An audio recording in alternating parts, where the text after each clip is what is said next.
Let me tell you a little bit about my personal journey to Silicon Valley from India 22 years ago. Growing up in India, like many of you, I got my first telephone when I was 12. In my case, it turned out to be a rotary phone, so it wasn't that great for selfies, but I still loved to call my friends, play with it, and sometimes take it apart. That telephone cemented my fascination with technology. I remember in my parents' house in Chennai reading about the invention of the transistor at Bell Labs. Of course, that initial invention helped found what became known as Silicon Valley, and out of that came companies like Fairchild Semiconductor and Intel and all the computers and software that we all use today. You can draw a direct line from that invention to the technology that powers your Twitter feed or your WeChat messages today. A lot of times when I was younger, people would say, this person didn't get into this college or something, and that's the end of the road. I mean, life is so different from that. And so I think it's important to, keep your hopes, keep your dreams, and try to follow them. And I think most of how life plays out is up to you, not up to what happens outside of you. And I think it's important to keep that in mind and take the long-term view.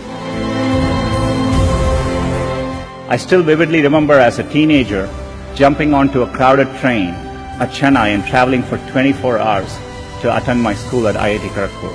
And that opportunity changed the course of my life. You want to aim high enough that you fail, a few times. I think that's the natural part of the process. In fact, Larry used to say, if you work on really difficult things, you're better off because you have no competition. Others aren't working on that difficult a problem. And even if you fail, you end up doing something great in the process. I think, working the real world, I would say, it is important to be well-rounded. It's important to, try different things, take some risks. I would encourage people to, follow their passions a little bit more, to follow set lanes throughout your career.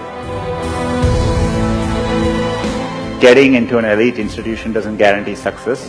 It matters a lot, but it doesn't guarantee success. And I think it's important to keep that perspective in life. And life is a long road, and so you want to take it at the right pace and enjoy what you're doing. I know how much hard work it takes to pursue a dream of building a business. The long hours, time away from family, the ideas are brilliant that just don't seem to catch on.